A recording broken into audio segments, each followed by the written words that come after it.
আমার আগের ভিডিওতে তোমরা দেখেছিলে প্রায় 12 বছর পর আমরা ছোটবেলার 6 জন বন্ধু বাইক নিয়ে কলকাতা থেকে প্রায় 270 কিলোমিটার রাইড করে পৌঁছে গেছিলাম উড়িষ্যার বাগদা বিচে সি সাফারি বিচ ক্যাম্পে। আর যাওয়ার সময় ঘুরে নিয়েছিলাম কুরুম্বেরা ফোর্ট। একটা রাত বাগদা বিচে কাটিয়ে পরের দিন সেখান থেকে আমরা রওনা হয়ে গিয়েছিলাম আমাদের সবার প্রিয় তাজপুরের উদ্দেশ্যে, যার ভিডিও থাকছে এই এপিসোডে। তাজপুরে আমরা কোথায় ছিলাম, কি খেলাম, এইসব জানার জন্য ভিডিওটা একটু স্কিপ না করে পুরোটা দেখতে থেকো। আর যদি আমার ভিডিও তোমাদের ভালো লাগে তাহলে অবশ্যই একটা লাইক করে দিও।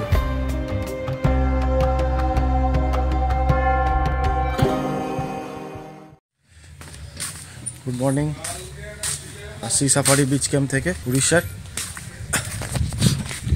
গতকাল রাত্রে এতটাই ঠান্ডা পড়েছিল যে তাড়াহুড়ো করে রুমে ঢুকে গেছি, তো রাত্রিবেলা খাওয়া দাওয়ার আর ভিডিওটা কিছু করা হয়নি। তো আমি এই মুহূর্তে রিসর্টটাকে পুরোটা একবার রাউন্ড ট্রিপ দিয়ে দিচ্ছি, রুমগুলোও দেখিয়ে দেবো কিরকম কি রয়েছে না রয়েছে। এখন আপাতত এখানে ব্রেকফাস্ট করব, করে তারপর এখান থেকে সোজা রওনা দেবো তাজপুরের দিকে। আজকে সেকেন্ড ডে আমাদের ট্রিপে, উঠে গেছি অনেকক্ষণই। এবার ব্রেকফাস্ট করবো, ফ্রেশ হয়ে গেছি মোটামুটি, ব্রেকফাস্ট করবো আর গিয়ার আপ করেই বেরিয়ে যাবো।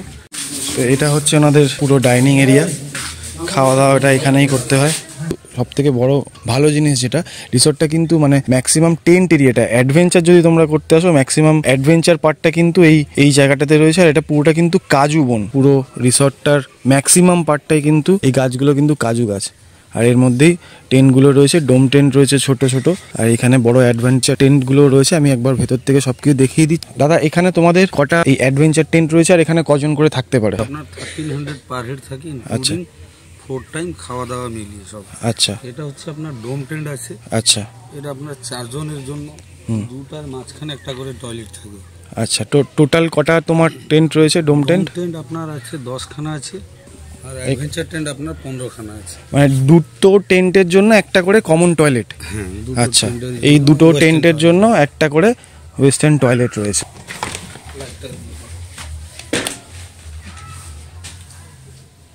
খুব সুন্দর ব্যবস্থা, ওয়েস্টার্ন টয়লেট রয়েছে। আর আপনাকে টেন্টের ভিতরেটা আপনাকে দেখিয়ে দিই। হ্যাঁ, আপনার 4 জনের ব্যবস্থা আছে, ব্ল্যাঙ্কেট থাকবে।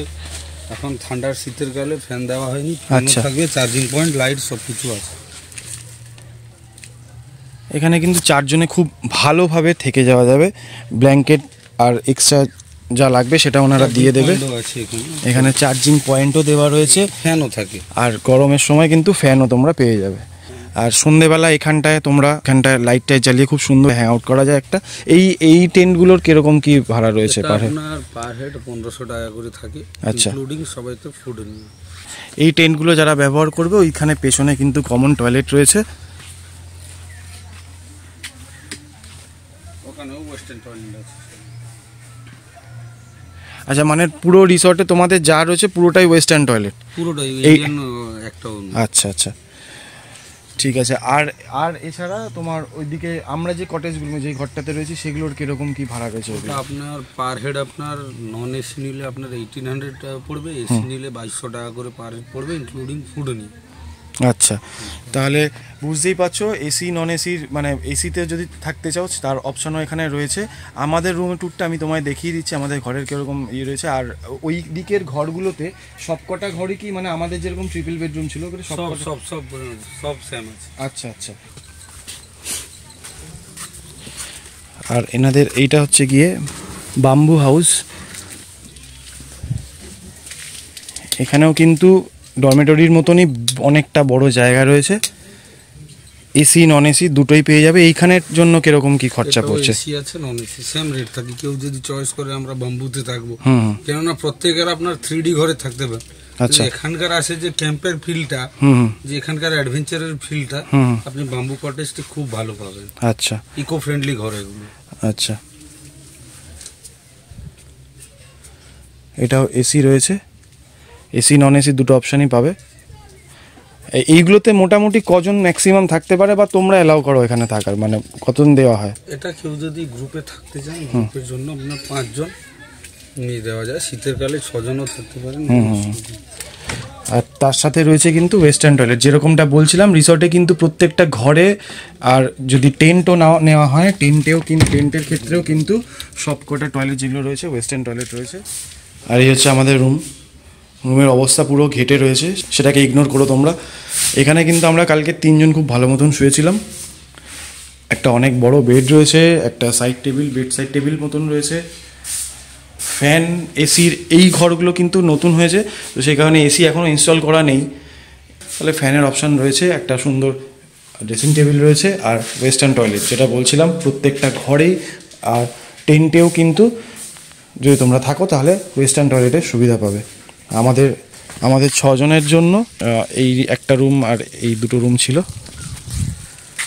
চলো আস্তে আস্তে বেরোই, ব্রেকফাস্টটা করে নিয়ে তারপরে রওনা দিই তাজপুরের দিকে। তো আবার দেখা হচ্ছে রাইডিং মোডে। যদি কেউ আসতে চায় তাহলে কিভাবে আসবে এবং তোমাদের সাথে যোগাযোগ কিভাবে করবে? আপনি যদি যোগাযোগ, আপনার গুগলতেও নাম্বার দেওয়া আছে, আচ্ছা, গুগল ম্যাপেও আছে, আপনার ইনস্টাগ্রামেও আছে, ফেসবুকেও আছে। আচ্ছা, যে কোনো ফরম্যাটে আপনি পেয়ে যাবেন সি সাফারি বিচ ক্যাম্প বাগদা বললে। আচ্ছা, আসার জন্য আপনি নিয়ারেস্ট স্টেশন হচ্ছে বালাসুর স্টেশন, ওখান থেকে আপনি অটো পেয়ে যাবেন, না হলে আমাদের সঙ্গে যোগাযোগ করলে আমরা অটো প্রোভাইড করে দেবো। আচ্ছা, সেটা কি আপনার চার্জেবল আছে, ওটা 700 টাকা নেবে রিজার্ভেশন। আচ্ছা, 2 থেকে 7 জন পর্যন্ত আসতে পারবেন। আচ্ছা, আর আপনার যদি 4 হুইলার নেবেন আপনি 1300 থেকে আপনার 1000 পর্যন্ত আছে।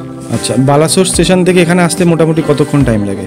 1 ঘন্টা মতো লাগবে আপনাকে। 1 ঘন্টা গুগল থেকে ডিটেলস পেয়ে যাবে। তাছাড়াও ডেসক্রিপশানে আমি এই রিসর্টের নাম্বার আর লোকেশান সব কিছু দেওয়া থাকবে। যদি তোমরা এখানে আসতে চাও তাহলে বুকিং করে নিতে পারো। যদি দাদার কোনো ভিউয়ার্স কিংবা আপনি সাবস্ক্রাইবার থাকবেন, ওনার নাম কিংবা ওনার চ্যানেল নাম বললে আমরা আপনাদের জন্য স্পেশাল একটা কিছু ডিসকাউন্ট আছে।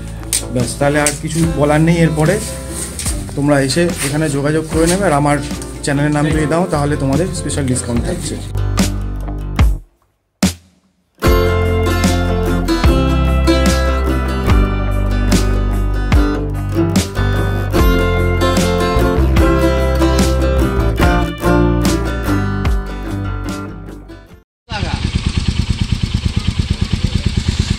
তো এই মুহূর্তে টাইম হয়েছে 11:15। আমরা পুরো রেডি বেরোনোর জন্য, সবাই গিয়ার আপ হয়ে গেছে, বাইক প্যাকিং কমপ্লিট। তাই এখান থেকে যাবো তাজপুর। জলেশ্বর থেকে আমাদেরকে ডান দিকে ঢুকতে হবে তাজপুরের রাস্তা। চলো, তার রাস্তায় যেতে যেতে ধরা হচ্ছে। এই রাস্তাটা পুরোটাই নতুন, এইদিকে রাস্তাটায় কোনোদিনও যাইনি। শুনেছিলাম বহুবার যে এদিক দিয়ে যাওয়া যায়, যে গিয়ে রাস্তাটা এক্সপিরিয়েন্সও করে নেব।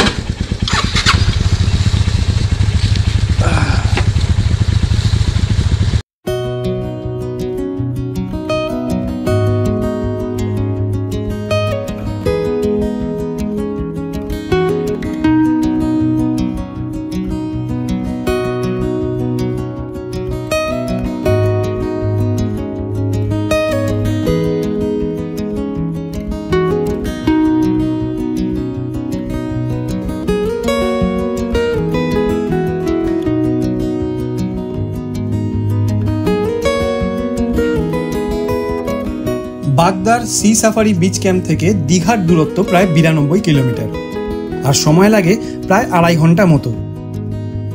তবে নতুন রাস্তা হওয়ায় আর রাস্তায় বাইকে ফুয়েল আপ করার জন্য আমাদের সময় লাগলো প্রায় 3 ঘন্টা।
তোমার জীবনটা পুরো অতিষ্ঠ করে রেখে দিয়েছে বলো, একটা স্টেপ তোমায় ফেলতে দিচ্ছে না।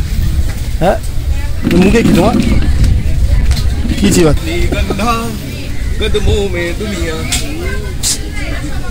যা করছে এটা কি এটা দিতে পারবো তো নাকি?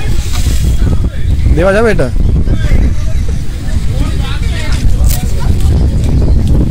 তো এখন মেরিন ড্রাইভের রাস্তাটায় ঢুকে একটু দাঁড়িয়েছি, কারণ আমাদের এখানে একজন পরিচিত একজন আছে, কালুদা, সুকুমার দা। আমরা এলে ছোটোর থেকে এখানেই বসতাম এই ট্রেনগুলোতেই। আমরা যখন আসতাম তখন তো এগুলো বাঁধানো ছিল না, এগুলো সব বালি ছিল, আর পেছনে ওইখানটায় যেখানে রাস্তাটা রয়েছে ওইখান থেকে বোল্ডার ফেলা ছিল। তো আমরা আগে আসলে নিচেই ট্রেন পেতে এখানে বসতাম, ডাব টাপ খেতাম, স্নান করতাম। এখন পুরোটাই চেঞ্জ হয়ে গেছে। তো কালুদার সাথে তবে থেকেই পরিচয়। এই পথ দিয়ে যখন যাচ্ছে একবার দাঁড়িয়ে ওনার সাথে দেখা করে যাই। প্রেমের সাথে কথা আছে, কি বললো? বললো 7 থেকে 10 মিনিট। তুমি কি চিবাচ্ছ কারণ না? লবঙ্গ? ও দাঁতে ব্যথা করছে নাকি? এলাচ এলাচ, হ্যাঁ। ভাই হাঁকার দে।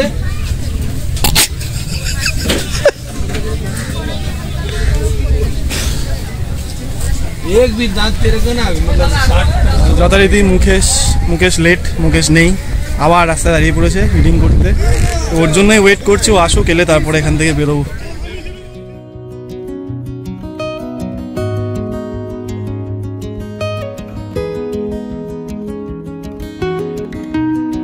মুকেশের জন্য বেশ কিছুটা সময় অপেক্ষা করার পর জানতে পারলাম রাস্তায় আমাদের কোথাও দেখতে না পেয়ে ভদ্রলোক একা একাই পৌঁছে গেছে তাজপুরে। তাই আমরাও আর দেরি না করে বেরিয়ে পড়লাম তাজপুরের উদ্দেশ্যে। দীঘা থেকে তাজপুর যাওয়ার এই মেরিন ড্রাইভের রাস্তার সৌন্দর্য তার নিজের মুখে বলে বোঝানো যাবে না। তোমাদের সবাইকে জানাবো, যদি একবার সম্ভব হয় দীঘা ঘুরতে এলে দীঘা থেকে তাজপুর পর্যন্ত এই রাস্তা ধরে একবার অন্তত বাইক রাইড করো।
আচ্ছা ঠিক আছে।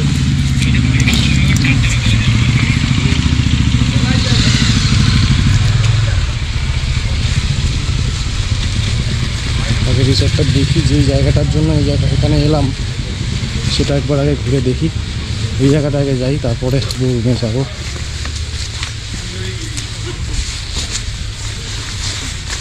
আমার কিন্তু বেশ পছন্দ হয়েছে এই রিসর্টটা। অনেক দিন ধরেই চেষ্টা করছিলাম তাজপুরে এসে এখানে আসবো। সবুজে ঘেরা পুরো, এই জায়গাগুলো ঘাস টাস ছিল, মরে গেছে। ঘাস হয়ে গেলে, ঘাসে কার্পেট হয়ে গেলে কিন্তু আরও সুন্দর দেখতে লাগে। দারুণ দারুণ।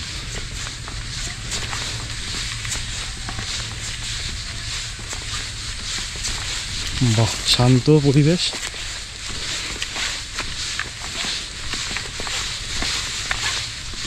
এই জায়গাটার জন্যই বিশেষ করে আমার আশা এই রিসর্টটা পছন্দ করা। এত দূর জোয়ারের জল চলে আসে।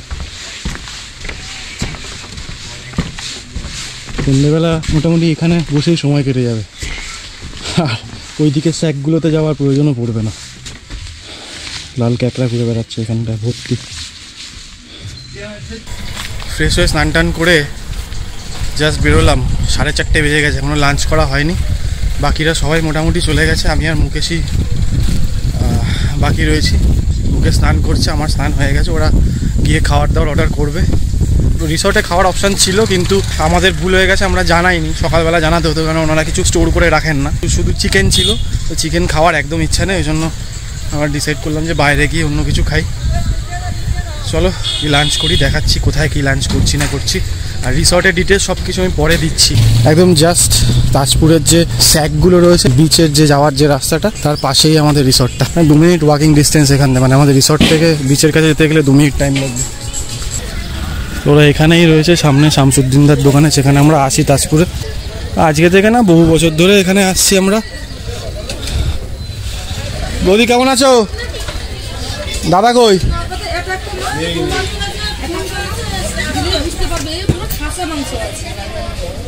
তুমি এই সাইজে যদি 6 পিস নেবে তাহলে আমার কাছে একটা থাকলে কি হয়েছে, ও ম্যানেজ করার দায়িত্ব আমার। আমি যখন বলেছি আপনাকে দেবো মানে দেবো। এখন অব্দি ডিসাইড করে উঠতে পারো না? ও আপনি মুকেশ খাবে না কিন্তু, হ্যাঁ ও আপনি মুকেশ ক্র্যাব খায় না। কিনেছে কার কি রেট আমি সেটা বুঝবো না, কিন্তু আমি দেবো মানে দেবো। যবে থেকে তাজপুর আসছি তবে থেকেই শামসুদ্দিনদার দোকানেই আসি। দাদা নেই, দাদার শরীর খারাপ, দেখাতে পারলাম না। আগে যখন আসতাম এই দোকান অনেক সামনে ছিল, এই দিকটাতে ছিল সামনের দিক।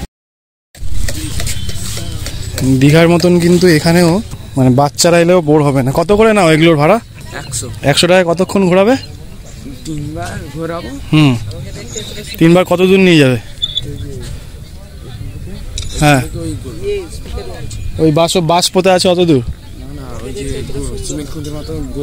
ওই যে এইগুলো? আচ্ছা 15 মিনিট নাকি? তাহলে 3 বার ঘোরাতে যতক্ষণ টাইম লাগবে। আচ্ছা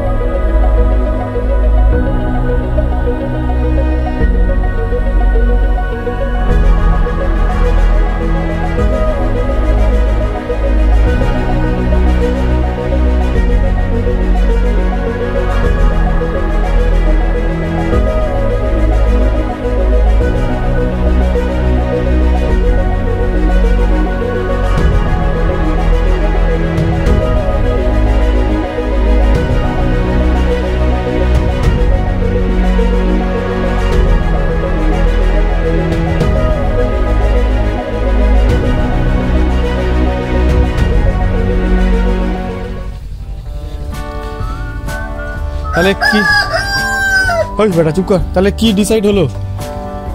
কি মানে কি এখন কি লাঞ্চ করব? তাহলে আর এক্সট্রা লাঞ্চ কিছু আমরা করছি না? হ্যাঁ যদিও এখন 5টা তো প্রায় বেজে গেছে, 5:10 বাজে, এখন আর কি লাঞ্চ করবো? সকালবেলা ব্রেকফাস্টটা মোটামুটি করেছিলাম। ক্র্যাব কটা দিয়েছো? 6টা? কেন 5টা তো, 5 জন তো। তুমি তাহলে ক্যাকড়া খাও না, তুমি মুরগি খাবে? তুমি তাহলে মুরগি খাচ্ছ? সবই খাচ্ছ? আমুদি মাছ খাবে? হ্যাঁ আমুদি মাছগুলো দেখেছো কিরকম দেখতে?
সন্ধ্যেবেলা যে ভাইবটা দেখানোর জন্য বলছিলাম যে যে জায়গাটা দেখাবো, যে ভাইবটা দেখাবো, যেই কারণে এই রিসর্টে আসা, সেটা একটু আগে এখান থেকে দেখিয়ে নিই। এখানে একটা বসার জায়গা রয়েছে, এই পেছন দিকটাতে আমাদের রিসর্টটা, সকালে যেটা এরকম দেখিয়েছিলাম। আর মেনলি যেই কারণে এই রিসর্টটাকে চুজ করেছি সেটা দেখাচ্ছি, চলো।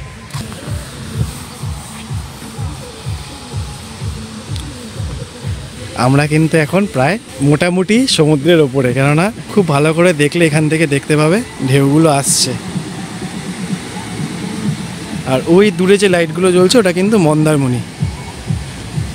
আর আমরা রয়েছি পুরো প্রায় সমুদ্রের ওপরে। আরও বোর্ডার রয়েছে, তারাও রয়েছে এখানে। ঠিক একদম জলটা এখানে।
Good morning. আজকে 12 তারিখ। কালকে আমরা এসেছিলাম তাজপুরে, দেখেছিলে তোমরা। তাজপুরে আমরা রয়েছি তটরেখা রিসর্টে। তো আজকে বাড়ি ফিরবো আমরা একটু পরে। এখন সমুদ্রের পাড়ে এসেছি, কিছুক্ষণ টাইম এখানে কাটাবো, তারপর ব্রেকফাস্ট করে এখান থেকে বেরোবো। লাঞ্চ রাস্তায় কোথাও করব, কাল থেকে আবার অফিস। এই জায়গাটা কালকে রাত্রিরে কতটা ভালো বোঝা গেছে যায় না, মানে এই তটরেখা রিসর্টটা তার বেস্ট পার্ট হচ্ছে গিয়ে এইটা, এই জায়গাটা, যেটা জোয়ারের সময় কিন্তু এখানটায় জল চলে আসে, কালকে রাত্রিরে যেরকম দেখছিলে তোমরা। তটরেখা রিসর্টে মোট 8টা কটেজ আর 4টে বড় রুম রয়েছে, যাতে প্রায় 50 জনের থাকার খুব ভালো ব্যবস্থা রয়েছে। সবকটা কটেজে লোক থাকার কারণে ভেতর থেকে কটেজগুলো দেখাতে পারলাম না। তবে আমরা যে রুমটাতে ছিলাম তাতে 2টো বড় খাট আর 2টো সোফা কাম বেড ছিল, যাতে আমাদের 6 জনের খুব ভালো মতন হয়ে গেছিল।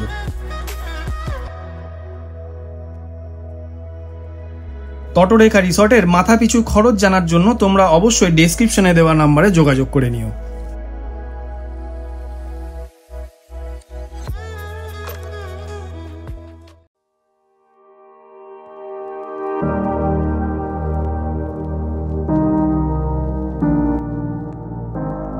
এবার মন খারাপের পালা, কারণ ফিরতে হবে আবার সেই ইট পাথরের জঙ্গলে। তবে ফিরতে তো হবেই, কারণ যদি ফিরে না যাই তবে বারবার ফিরে আসার এই ইচ্ছেটা ফিকে হতে থাকবে।